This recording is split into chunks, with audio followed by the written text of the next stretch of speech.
네, 첫 번째 외신부터 만나보도록 하겠습니다. 다이어트 관심 많으시죠? 첫 번째로는 다이어트 관련된 일라일리의 소식입니다. CBS의 소식인데요. FDA approves a new weight loss drug. 미국의 FDA가 미국 제약 메이저 일라일리의 당뇨병 치료제인 몬자로를 다이어트 약으로 이번에 승인했다라는 소식입니다. 그리고 일라일리는 젯바운드라는 상표명으로 이 다이어트 약을 출시를 할 계획이라고 합니다. 이 약품은 지난해 5월쯤으로 2형의 당뇨병 치료제로 신약 승인을 받았었는데 임상시험에서 비만 치료제로도 효과가 있는 것으로 확인이 됐었습니다. 그리고 지난해 출시 이후에 다이어트 약으로도 인기를 이미 끌고 있었죠.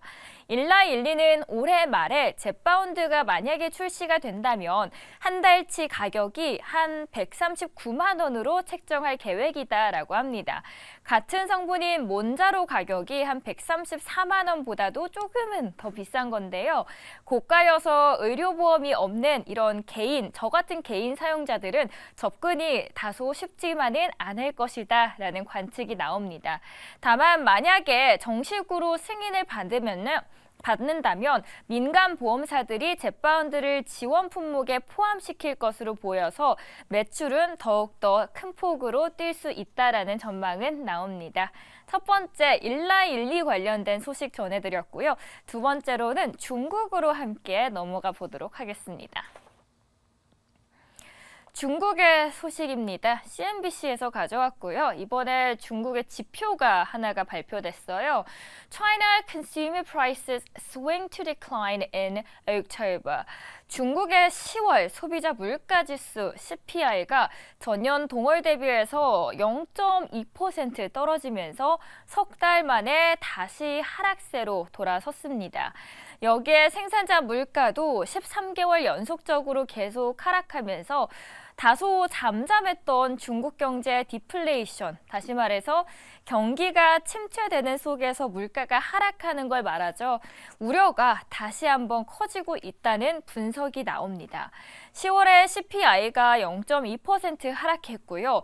로이터 통신이 전망했던 시장 전망치는 마이너스 0.1%였는데 이 수치를 모두 하회한 겁니다.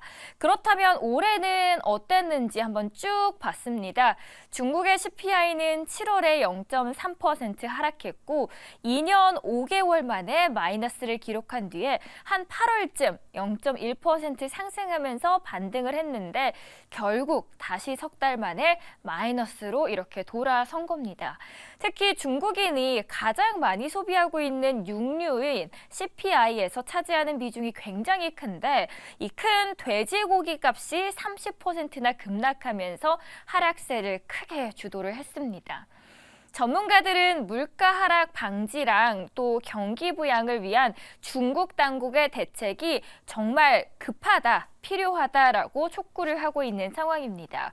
컨설턴트 회사에서는 경기 침체를 막기 위해서 적절한 정책적인 조합보다 많은 지원 조치가 필요한 상황이다라고 평가를 내리고 있습니다. 오늘 이렇게 외신 관련된 두 가지 소식 전해드렸습니다.